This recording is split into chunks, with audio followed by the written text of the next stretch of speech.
अस्सलामुअलैकुम। आज की मेरी ये वीडियो एक ऐसी लड़की की सच्ची कहानी है जिसने अपने बाप की इज्जत की खातिर अपनी मोहब्बत को छोड़कर अपने बाप की मर्जी से शादी के लिए बात मान ली, मगर उसकी पिछली मोहब्बत ने इसको जिंदा न रहने दिया। कहानी शुरू होने से पहले मेरे यूट्यूब चैनल सच्ची कहानियाँ को सब्सक्राइब करके बेल नोटिफिकेशन को ऑन कर दे ताकि आपको मिलती रहे तमाम चैनल अपडेट्स। दस्तगीर शहजाद टोबा टेक सिंह में झंग रोड पर एक महल्ला इकबाल नगर वाक़ है।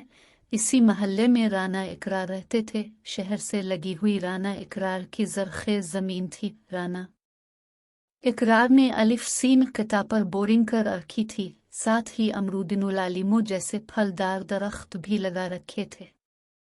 बाकी की जो खाली ज़मीन थी इस पर वो मौसमी सब्जियों की पैदावार करते थे। राना इकरार के कुंबे में बेगम इकरार के अलावा दुआ, फौजिया और सारा नामी 3 लड़कियां और इकलौता बेटा साहिर था। भाई बहनों में फौजिया सबसे छोटी थी। तीनों बेटियों को ध्यान में रखते हुए उन्होंने बचत करना शुरू कर दी थी। उन्होंने बैंक में खाते खुलवाए तो नेशनल बैंक की मैरिज पॉलिसी भी ली। इसका समर ये मिला कि जब शादी के काबिल हुई तब राना इकरार के हाथ में मोटी रकम थी। जारी है, राना अलिफ करार ने मुनासिब लड़के तलाश करके बारी बारी दोनों बेटियों के हाथ पीले कर दिए। बेटियों की शादी के कुछ अरसे बाद राना इकरार की बीवी इकरा अचानक बीमार पड़ गई। राना इकरार ने पहले टोबा टेक सिंह में इसका इलाज करवाया, फायदा न हुआ तो इकरा को इलाज कराने फैसलाबाद और लाहौर भी ले गए। ढेर सारी रकम खर्च करने के बावजूद इकरा सेहतयाब नहीं हुई। इसका जिस्म मुसलसल घटता रहा। आखिरकार एक दिन वो कुंबे को रोता बिलकुता छोड़कर चली गई। इन दिनों साहिर 23 साल का था और फौजिया 14वें साल में दाखिल हुई थी। फिर 5-7 साल यूं ही गुजर गए। अब फौजिया उलहड़ नहीं रही थी। गुजरते वक्त के साथ साथ भरीपाल जवान लड़की हो गई थी। राना इकरार की ख्वाहिश साहिर और फौजिया का ब्याह एक साथ करने की थी। बेटी रुखसत होकर ससुराल जाए तो घर संभालने बहू आ जाए। इस तरह इन बाप बेटे की दिक्कत नहीं हुई, मगर साहिर फिलहाल शादी करने को राजी नहीं था। इसी सबब फौजिया की भी शादी टलती रही।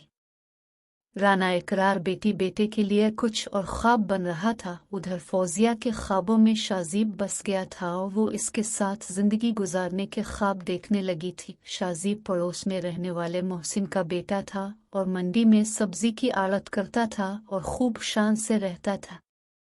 पड़ोसी होने के नाते शाजीब और फौजिया में बहन भाई का रिश्ता था। बचपन से वो इस रिश्ता को मानते भी थे, मगर एक दिन दोनों का रिश्ता बदल गया और वो दोनों एक दूसरे की मोहब्बत में डूब गए। राना इकरार और साहिर सुबह घर से निकलते तो दोपहर का खाना खाने कम ही घर आते। अक्सर फौजिया ही खेत जाकर बाप भाई को खाना दे आती थी। वो दिन के वक्त घर में अकेली रहती थी, इसलिए खुफिया मील मुलाकातों के लिए फौजिया और शाजीब के लिए भरपूर वक्त होता था। नायाब मर्द वो हैं जिनके किरदार की खुशबू पाकर औरत खुद उनसे मोहब्बत का इजहार कर देती है। वो पहले पहल इसकी ज़ात की ठंडी छाँव में कुछ देर ठहरती है, फिर रफ्ता रफ्ता उसकी आदी होती चली जाती है। यही वो मर्द हैं जिन्हें औरतों का लिबास कहा जाता है। नायाब औरत हमेशा नायाब मर्द का इंतखाब करती है। यूं तो शाजीब का फौजिया से मिलने आना महल्ले वालों के लिए शक की बुनियाद नहीं था, लेकिन जब दरवाज़ा अंदर से बंद होने लगा तब पड़ोसियों की पेशानी पर शिकने पड़ने लगी। पहले अड़ोस पड़ोस में चर्चा हुआ, इसके बाद एक बुजुर्ग ने राना इकरार के कानों में ये बात डाल दी। इसके बाद साहिर को जब ये बात पता चली तो इसका खून खोल उठा। वो इसी वक्त शाजीब की चमड़ी उधेड़ देना चाहता था, मगर राना इकरार ने दुनियादारी समझाकर उसे रोक लिया। बेटा, जोश से नहीं होश से काम लो, इसने बेटे को समझाते हुए कहा। मारपीट करोगे तो हंगामा होगा और ऐसा होने पर बदनाम हमारी फौजिया होगी। तुम चुप रहो, मैं फौजिया से बात करूंगा। साहिर खून के घूंट पी कर रह गया। इसी शाम को राना इकरार ने फौजिया से इसके और शाजीब के सिलसिले में बात की तो वो साफ माकर गई। फौजिया शाजीब से प्यार तो करती थी, मगर घर वालों का लिहाज भी था, इसलिए इस दिन के बाद वो महबूब से मील मुलाकात में एहतियात बरतने लगी।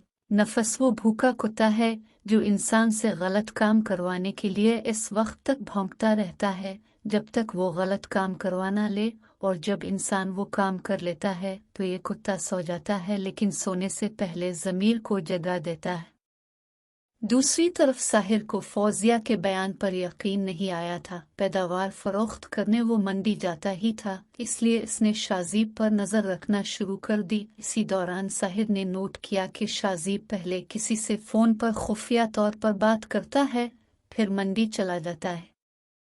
रोज़ दोपहर को यही होता था। साहिर को यकीन हो गया कि वो कहीं और नहीं उसकी बहन से मिलने जाता है। अंधी मोहब्बत हो या अंधा एतबार, दोनों मिलकर इंसान को गहरी खाई में गिरा देते हैं। एक दिन साहिर मंडी से ही शाजीब के पीछे लग गया। शाजीब का ताक़ुब करते हुए वो महल्ले तक आ गया। उसने देखा कि शाजीब ने पहले चारों तरफ का जायजा लिया, इसके बाद मुतमईन होकर खिले दरवाजे से घर में दाखिल हो गया। इसके बाद फौजिया दरवाजे पर नमूदार हुई। इसने तरफ का जायजा लिया, जब कहीं नजर नहीं आया तो इसने दरवाजे अंदर से बंद कर लिया।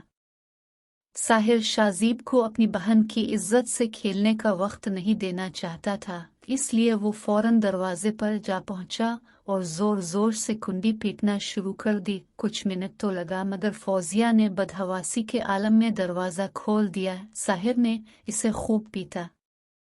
इसके बाद फ़ोन करके बाप को बुला लिया। राना इकरार घर आया तो इसने बेटी पर हाथ नहीं उठाया, मगर संजीदगी से बोला, बेटी मैं तुम पर एतबार करता था, किया खूब सिला दिया है तुमने मेरे एतमाद और यकीन का। तुम्हारी करनी से आज मेरी उम्र 10 साल कम हो गई। इसके बाद वो भी दोनों हाथों से मुंह छुपाकर रोने लगा। बाप के आंसुओं ने वो काम किया जो दुनिया की दूसरी को ताकत नहीं कर सकती थी। कुंबे की आबरू बरकरार रखने के लिए फौजिया ने लम्हे भर में शाजीब को भूल जाने का फैसला कर लिया। इसी अहद के साथ वो बाप से लिपट गई और फूट फूट कर रोने लगी, मुझे मुआफ़ कर दो बाबा। इसने बाप से अहद करते हुए कहा, वादा करती हूँ आइंदा कभी शाजीब से ताल्लुक़ नहीं रखूंगी। एक इंसान मर जाए तो सब्र आ जाता है, मगर जब एक जिंदा इंसान अब के लिए मर जाए तो कभी सब्र नहीं आता। राना इकरार और साहिर को एहसास हुआ कि हकीकत में वो पछतावे के आंसू बहा रही है, तो उन लोगों ने सच्चे दिल से फौजिया को मुआफ़ कर दिया। फौजिया ने भी जो वादा किया था इस पर कायम रही। इसने शाजीब से मिलना और फ़ोन पर बात करना, यहाँ तक कि इसकी शक्ल तक देखना बंद कर दिया। फौजिया की बेवफाई और बेरुखी से शाजीब तड़प उठा। वो फौजिया को दिल की गहराइयों से चाहता था और शादी करके ज़िंदगी गुजारने का इरादा रखता था। इसने फौजिया के बदले हुए रवैये को फिर से पहले जैसा बनाने के लिए हर मुमकिन कोशिश की, मगर सारी कोशिशें रह गई। उधर राना इकरार ने फौजिया के लिए काबिल रिश्ते की तलाश शुरू कर दी। उनकी ये कोशिश जल्द रंग लाई और समंदर छूटिए गांव के दिलदार का बेटा इरफान उनके दिल को भा गया तो रिश्ता भी तय हो गया। शादी की तारीख भी तय हो गई। इस दिन से ही बारात के इस्तकबाल की तैयारियां शुरू कर दी गई। घर के सामने मैदान में पिंडाल लगाया गया, स्टेज बना, मेज कर सैयां लगाई गई, हलवाई भी पकवान बनाने आ गए। राना इकरार और साहिर सबके पास जा जाकर तैयारियों की निगरानी कर रहे थे। शाम का धुंधलुका फैलते ही बारात के इस्तकबाल की तैयारियां मुकम्मल हो गई। रेस्ट हाउस से पिल की खबर घर पहुंच रही थी। मालूम हुआ बारात रेस्ट हाउस से चल चुकी है और थोड़ी ही देर में दरवाजे पर पहुंच रही थी। इस खबर से मेज़बानों में भी जोश विमसुर्त की लहर दौड़ गई।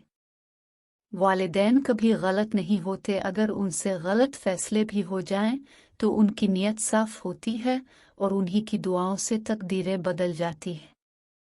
फौजिया दुल्हन बनी घर में बैठी थी। इसके पास इसकी बड़ी बहन दुआ बैठी हुई थी।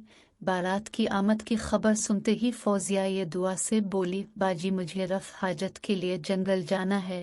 पहले तो दुआ ने मना किया, मगर जब फौजिया ने इसरार किया तो बोली, अच्छा जा, जल्दी से फारिग होकर आ जा, लेकिन याद रखना बारात दरवाजे पर लगने वाली हो तो दुल्हन का बाहर जाना मनहूस माना जाता है। फौजिया ने पानी से भरा लूटा लिया और चुपके से बाहर निकल गई। चूंकि सब अपनी अपनी धन में मस्त थे, इसलिए किसी ने इस पर ध्यान नहीं दिया। थोड़ी देर में बारात दरवाजे पर आ गई और भगत के बाद निकाह की रस्म शुरू होने लगी।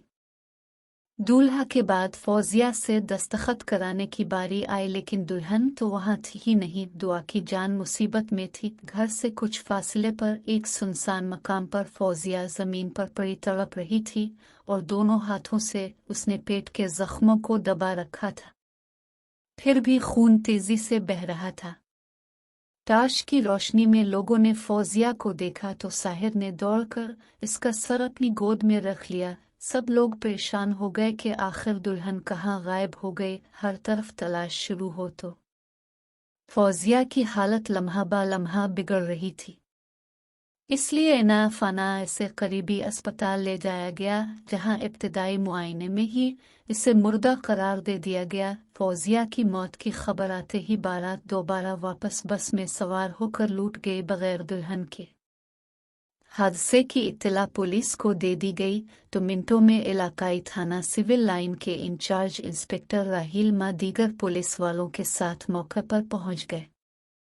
फौजिया की लाश कब्जे में लेकर उसे पोस्टमार्टम के लिए भेज दिया गया। सब हैरान थे कि आखिर दुल्हन को किसने और क्यों मारा। बाप और भाई ने दुआ को भी बहुत कोसा, जिसने बहन को अकेले बाहर जाने दिया। किसी का भी ज़हन इस सानिहे को कबूल करने को तैयार न था। जहां कुछ लम्हे कब्ल खुशियां थीं, अब वहां मातम हो रहा था।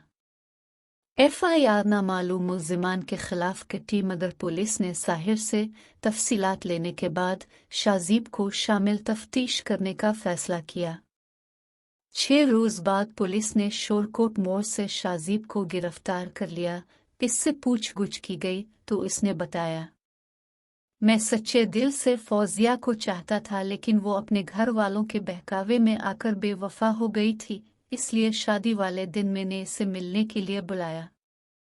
फौजिया आने को तैयार नहीं हुई तो उसकी पूल पट्टी खोल देने की धमकी दी। धमकी से डर कर वो घबरा गई। मेरा इरादा इसे लेकर कहीं दूर चले जाने का था, मगर फौजिया इसके लिए राजी नहीं हुई। लिहाजा गुस्से में मैंने फौजिया पर चाकू से हमला कर दिया। इसके बाद वो रोने लगा। रोते रोते बोला, फौजिया मर गई, इसकी मौत का जिम्मेदार मैं हूँ और इसके लिए मैं खुद को कभी माफ नहीं करूँगा। शाजीब की निशानदेही पर पुलिस ने कत्ल में इस्तेमाल होने वाला चाकू और इसका मोबाइल फ़ोन जब्त कर लिया, जिससे इसने फौजिया को फ़ोन करके धमकाया था। 19 मई को शाजीब को अदालत में पेश किया गया, जहां उसे जेल भेज दिया गया। तादम तहरीर शाजीब जेल में था। यूं मोहब्बत की कहानी जुर्म की दास्तान बन गई।